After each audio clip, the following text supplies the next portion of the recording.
Welcome back to the Try You channel, where we don't give a tight butthole what you had for dinner.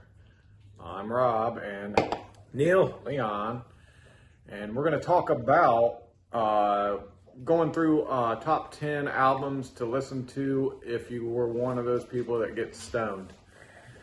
And I was going to go through my list. We posted a 10, and there's just so many, but one of my 10 on the list is Frank Zappa, who dressed for the occasion. Nice. Frank Zappa and the Mothers, absolutely free.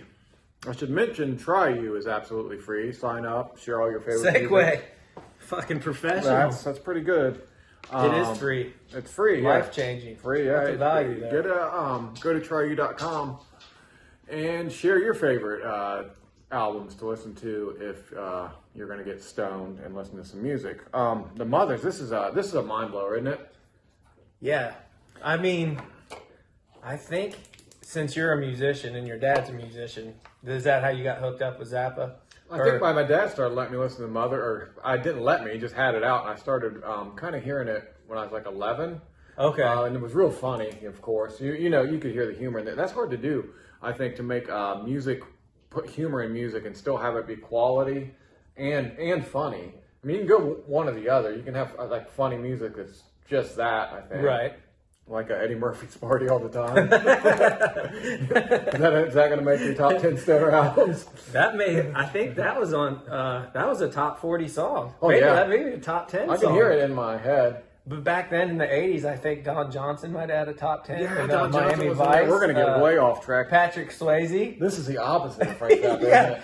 But yeah, that's what I was saying. They're not trying to be funny. It's just funny. Frank Zappa's trying to be funny. But he's even being funny with the music he plays. Like if you notice the opening, it's Louie Louie. Yeah, dun. which I like that. And he's kind of making fun of the pop scene. And he makes fun of his audience right off the bat. He said, "Oh, you don't know, but we're talking about you, too." Being plastic, yeah, right? Yeah, and he said directly at his audience. First song, we're talking about you. And I don't know, maybe I shouldn't have put this on a stoner list because Frank Zappa doesn't do any of that. And he makes fun of being stoned, especially in the next album, or one of his next ones, We're Only In It For The Money.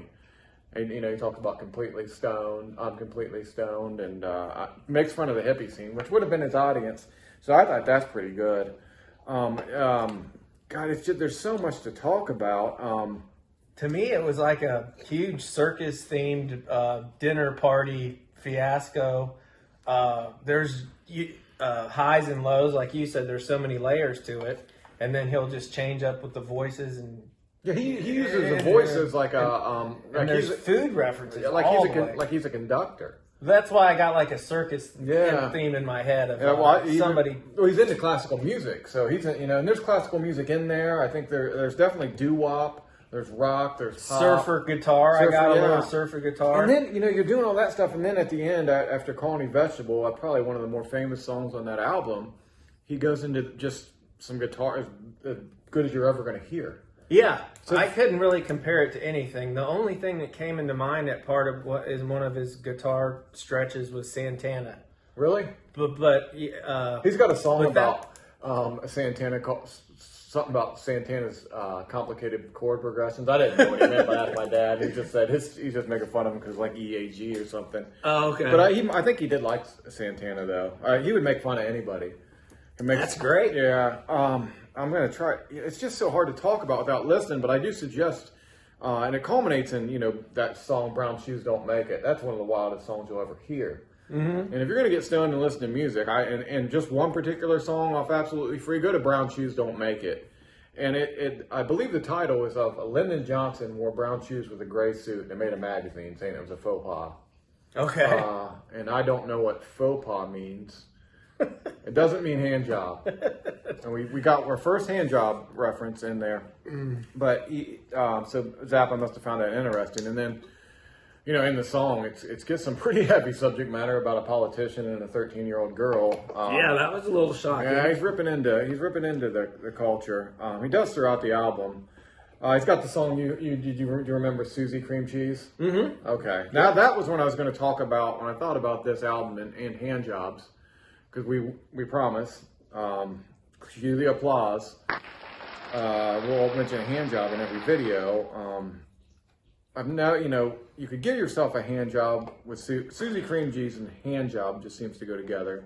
But you could give yourself probably a hand job with cream cheese. But my buddy, his uncle, my good friend in high school, his older uncle that used to let him watch, well, I shouldn't say older uncle, his uncle, who used to let him watch like Cinemax porn and stuff, we told him that if you really want to give yourself a good one, you warm up some sliced ham in the microwave and put it out and you fuck it. I don't know why Susie Cream Cheese, and that just brought that to mind. So I got the hand job out of the way. Yeah. But he said, my friend actually did it. Warmed up ham and fucked it. But yeah, you're impressing since it's like the second time you've listened to that album ever, correct? Mm-hmm. So that was probably a real experience for you, huh? Yeah, it was really cool. Just so many food references. I don't know if vegetables all about. I don't know if that stuck out just because of the space lettuce, or if I was hungry, But listen, and it sucked because I had to listen to it on my phone with headphones, and the headphones weren't that good. Oh yeah, you need to get a pair then. Yeah, or just listen to the record at home. But I didn't have. I was out walking when I heard it this morning, and so the lyrics were coming through more than the guitar and the drums and everything. So I'll definitely have to re-listen to it. But I got a California vibe, and then the Neil Young song you recommended yesterday that I listened to, and then the first song on this Frank Zappa record, both mentioned Laurel Canyon. Oh, okay. And that just keeps popping up. And I've watched two documentaries lately. One was David Crosby, and Crosby, Stills, Nash and Young. They met at Laurel Canyon. And then the one with Beck that I told you about, Laurel Canyon, you said you thought you had seen it a while back, that your dad mentioned it to you. Oh, he'd seen it. I don't think I have seen it. Yeah, the documentary. That just the energy of all the eclectic artists that used to been in that spot at one time. Was Once Upon a Time in Hollywood? Did they go to Laurel Canyon? Okay. That's the most recent thing. This is another reference to it. It must have just been in the mid '60s to late '60s. Just a huge energy spot for making art. Yeah, must have been like a point where everybody. And Zappa's doing kind of a parody of Beach Boys and stuff. Oh, some absolutely. Of the stuff, right? And then when he's talking about being the king of the high school, well, status quo, yeah, and he's talking about making signs and that. Everybody, I got to get my status back. He didn't make he's listening to pop music at the time, and he hasn't made enough signs with School Spirit. The album it's great, but he'll make fun of that stuff and then play it better than the people he's making fun of. So it's insane. It's insanely good. It's like I guess you can liken it to just a really good movie that's a parody. Mm-hmm. Tropic Thunder I watched recently comes to mind, and Zappa's I think on a way higher level. Because he's doing some of the best music probably that's come out this century, in my mind. Yeah, I think a lot of people that weren't in bands in high school and stuff really don't know about Zappa, or like big if you're not really into music. And they say he recorded like all night, every night, and you wonder where he got the time to get so proficient on guitar. Because if you watch him play or hear him, it's like everything is perfect. He never misses anything. And the live performances I've seen by him have been that way too. Now I should say I didn't put any of these albums that are in my original top 10 list. So the Mother's live at Fillmore East, I believe 71. That would have went into this because it's like it's a story from beginning to end.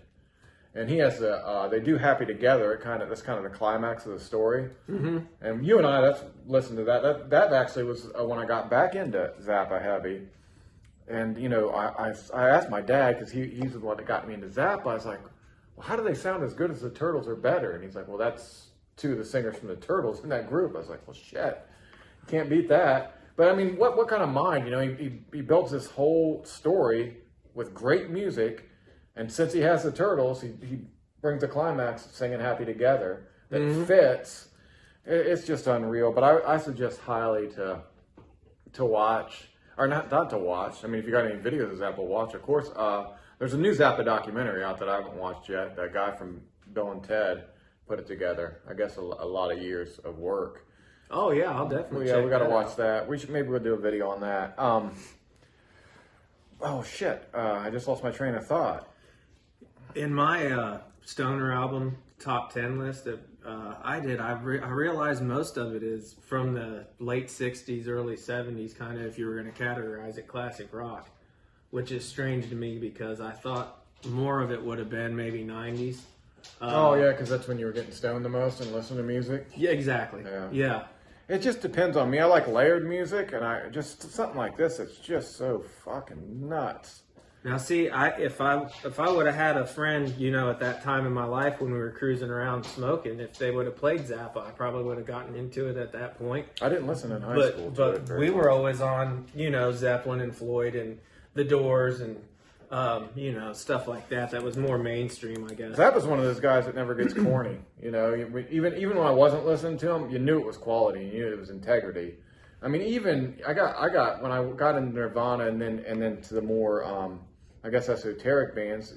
When you read about and then I mean something like Pavement and John Spencer and I guess even Mudhoney and stuff like that. And then I started distancing myself for a while from classic rock or anything. Mm-hmm. But I never did that with the Beatles. I never did it with Hendrix. And Zappa is always one that you always know is great. And I just needed to take the time to dive into his music. I did it a few years ago, and I suggest it highly to anybody to go out there and find his records. It's as unique as anything you'll listen to. Yeah, it would be a real good one too. I think Joe's Garage. It's a concept album. If you've never heard that, it would be. No, I never heard it. Yeah, you mentioned Hendrix, and that's the one that gets me going down the rabbit hole of just listening to him. I'll for a week straight just nothing but Hendrix because it's my favorite.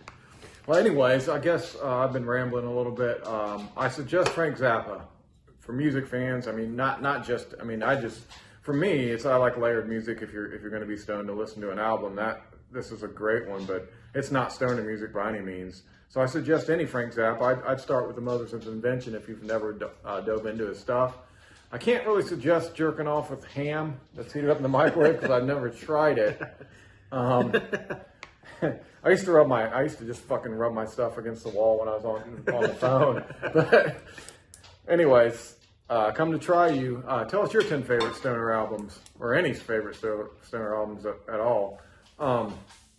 And we'll see you next time. And hit the like button, subscribe if you want.